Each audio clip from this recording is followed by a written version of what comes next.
Zuleika Dobson, or An Oxford Love Story, is the only novel by English essayist Max Beerbohm, a satire of undergraduate life at Oxford published in 1911.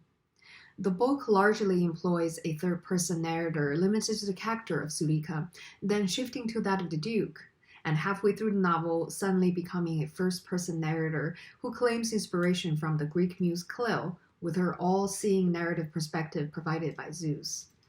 This allows the narrator to also see the ghosts of noticeable historical visitors to Oxford who were present but otherwise invisible to human characters at certain times in the novel, adding an element of the supernatural. In 1998, the Modern Library ranked Zuleika Dobson 59th on its list of the 100 best English language novels of the 20th century. Robert Mighall, in his Afterword to the new Centenary Edition of Zuleika, published by Collectors Library in 2011, writes, Zuleika is of the future that Beerbohm anticipates, an all-too-familiar feature of the contemporary scene, the D-list talent afforded A-list media attention. Thank you for tuning in to the Global Novel. I'm Claire Hennessy.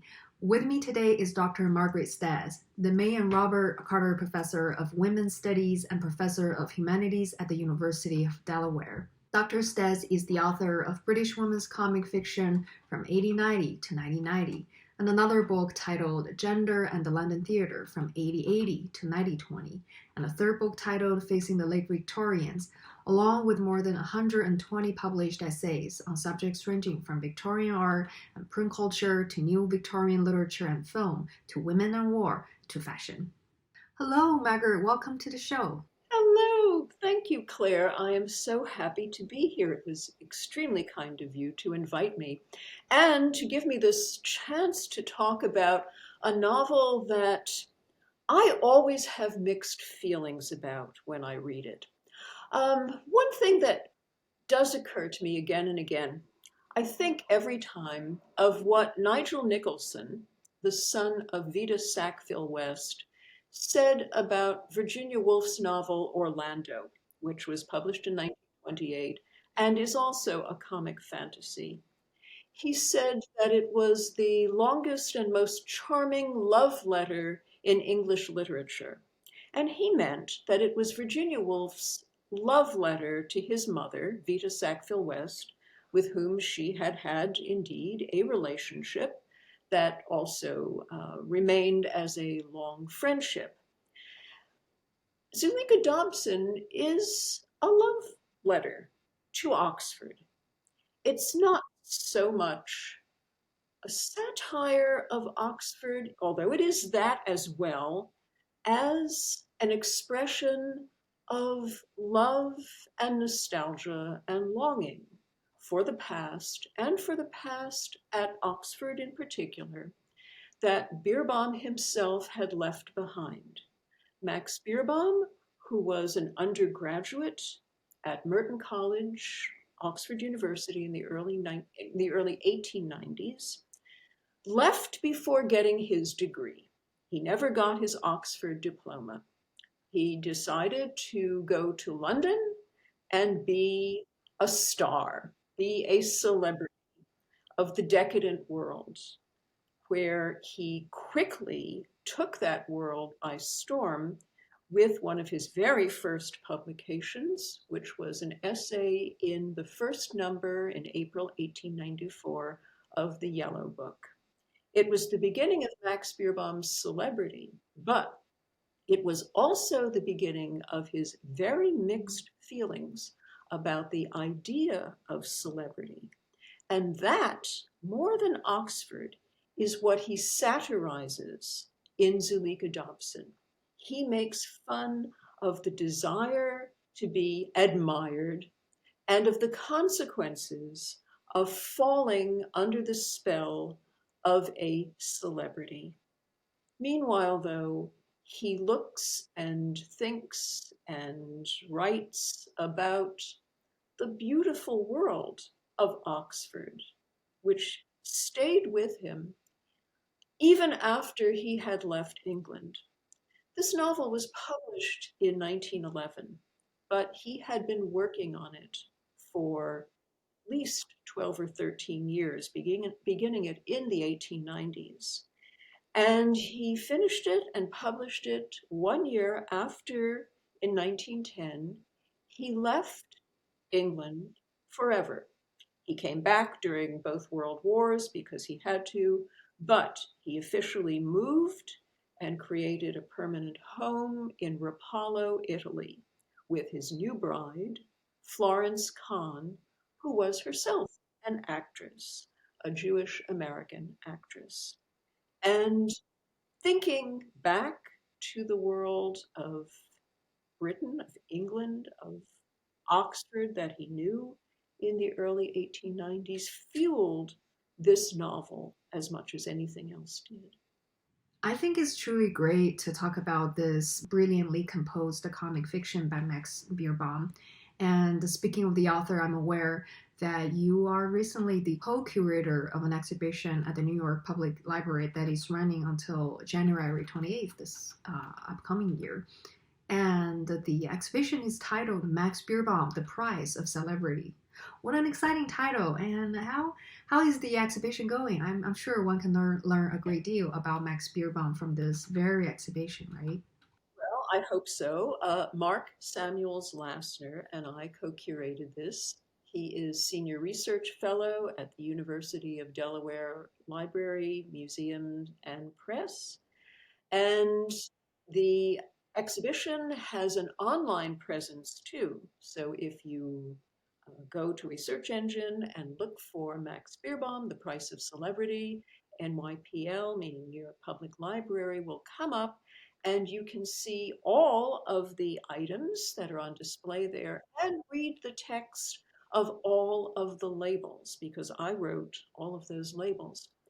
I was also the one who came up with the subtitle of The Price of Celebrity because it seemed to me that we live now in an age that is dominated by celebrity.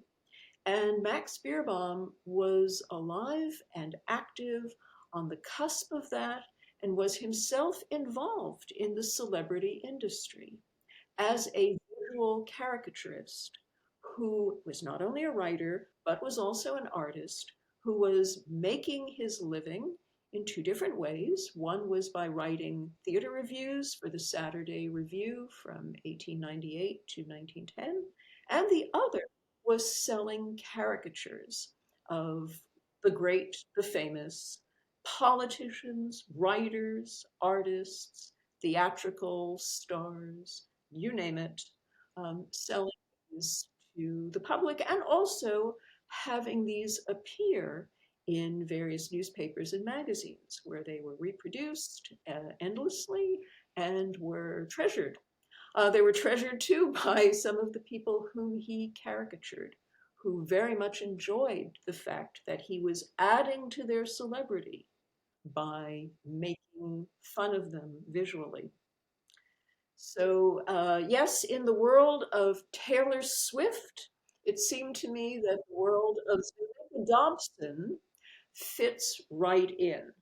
I am I marvel at the fact that indeed a woman died, I believe, in Brazil at a Taylor Swift concert because it was so hot, so appalling, but nobody wanted to leave. She did not want to leave, evidently, because there was Taylor Swift.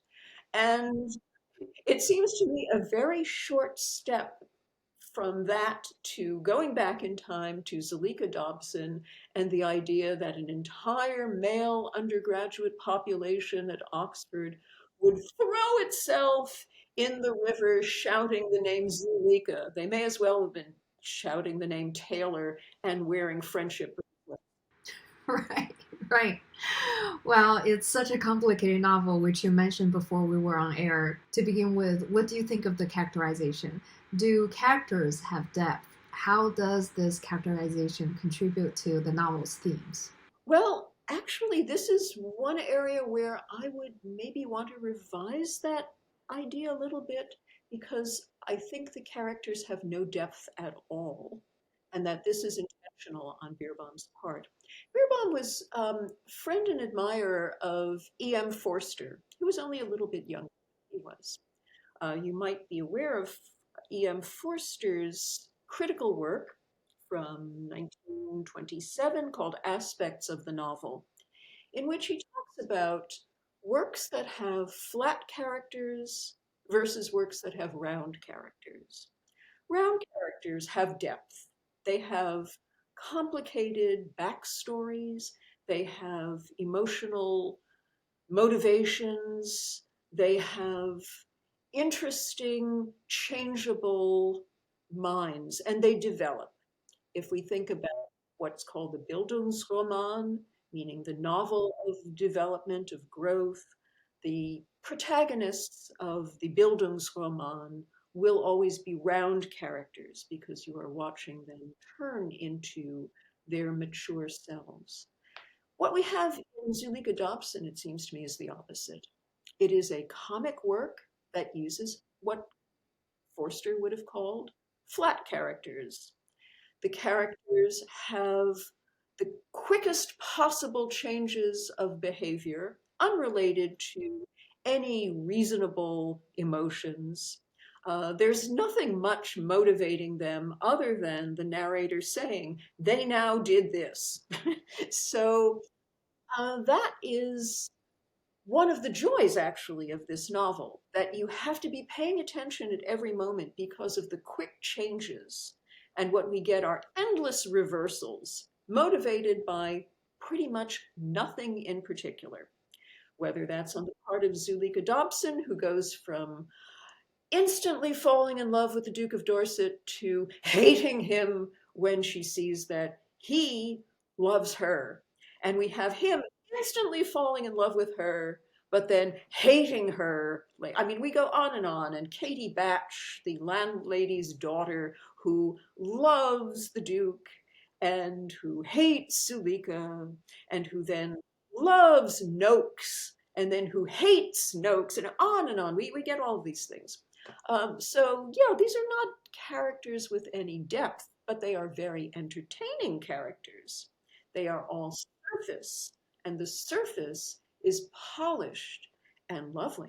Beerbohm's work is known for its satirical edge. So, how does Zuleika Dobson employ satire to critique social norms and values of the time? Oh, he loves to make fun of celebrity culture. He loves to make fun of Americans too. Zuleika goes to the United States, and we hear that she cuts a swath right across the whole of the country. Every man falls in love with her. Every member of every class adores her in New York, and then in Chicago, and then in San Francisco. And Beerbohm makes fun of the American press, again, thinking about how he would have been horrified by social media and by the endless attention paid to what celebrities are doing and getting candid shots of them without makeup and in their private lives. Because he's got all of that in the novel. We hear about Zuleika and these photographs of her that appear in all the American publications. They always want to keep photographing Zuleika Dobson. So yeah, that's one of the objects of satire here is America. Another one, of course, is celebrity culture. And he does make fun as well of certain aspects of himself. Max Beerbohm was a committed dandy. And one of his very first essays, in fact, was about dandies in the early 1890s. He believed that dandyism was a high, almost religious calling, as well as an aesthetic position, that it involved a commitment to beauty achieved through restraint and self control and self discipline. And that applied both to clothing, to how the dandy dressed, never too much, always just enough, always in harmony, all the parts, but also how the dandy acted, that the dandy had to be a gentleman. He wasn't interested in women dandies at all. That's a whole other subject about Max Beerbohm and women. But the dandy had to be a man of restraint and self discipline. Max Beerbohm loved the work of Oscar Wilde.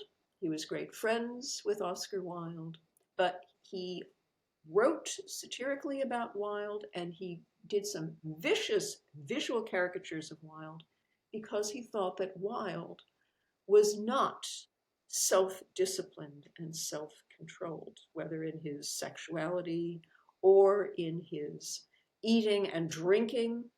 So we get this ideal of dandyism in Beerbohm, and in the character of the Duke of Dorset, Beerbohm makes fun of the ideal of dandyism, where the Duke of Dorset is so much a dandy that he's over the top, that he's actually gone beyond where a dandy should go, and that is what actually leads him to kill himself, is his commitment to this kind of vision of himself as fulfilling the dandy's destiny no matter what.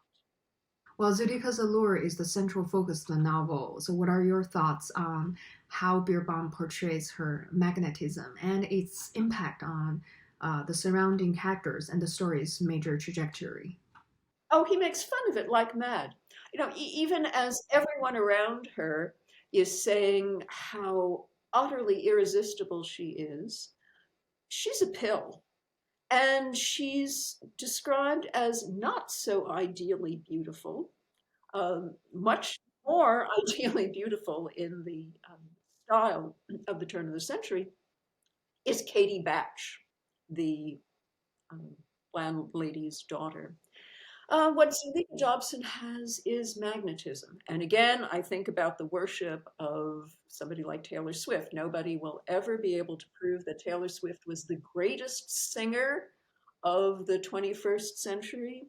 But what she has is a kind of magnetism, and that brings the crowds, and that's exactly what Zuleika Dobson has. Zuleika Dobson is really a shallow and superficial character, and she's not a very talented one either. Her big way of making a living is the opposite of an artist's commitment to a particular kind of art. She is a magician almost by accident. She's not a very good magician. She does sleight of hand tricks, and they're not performed very well. And she doesn't much care that they're not performed very well. What she lives for is admiration. So we laugh at Zuleika Dobson as readers at the same time that we also laugh at every man who is obsessed with her attraction and appeal. I would add, thinking about this issue of psychology, Beerbohm was anti Freudian. Freud's work was first starting to enter Britain around 1910, around the time that Beerbohm was finishing Zuleika Dobson and really getting it whipped into shape. He loathed the idea of psychotherapy, of depth psychology. He thought all of this was nonsense. But he did have one thing in common with Freudian psychology, which was an interest in compulsions. Beerbohm himself saw dandyism as, in effect, an antidote to compulsion, because dandyism said, restrain yourself, control yourself, behave. But he was fascinated by compulsion. And throughout his fiction, he has characters who exemplify compulsion and are punished for giving into it, especially when that compulsion is the worship of celebrity or the desire to be a celebrity. In his 1919 volume of short stories, there's the character of Enoch Soames, the utterly untalented 1890s decadent poet who is so bad writer that nobody pays attention to him. But he wants so much to be a celebrity. He wants so much to be famous, and he's so sure that he will be someday that he sells his soul to the devil to go forward in time 100 years and go to the British Library and see the catalog where he's sure that there will be many entries about what a wonderful writer he was. He goes forward in time 100 years, and there's nothing there about him except one reference to a story by Max Beerbohm. So, and then the devil takes him away. Other stories of him too are filled with men who have compulsions, and Beerbohm laughs at compulsions there, and in Zuleika Dobson, where we laugh as readers at this entire undergraduate male body, students who feel this compulsion to love a woman who walks by them, that's all, just walks by them, and then to kill themselves because they cannot possess her. So it's really pretty silly, and we are meant to think it's silly too.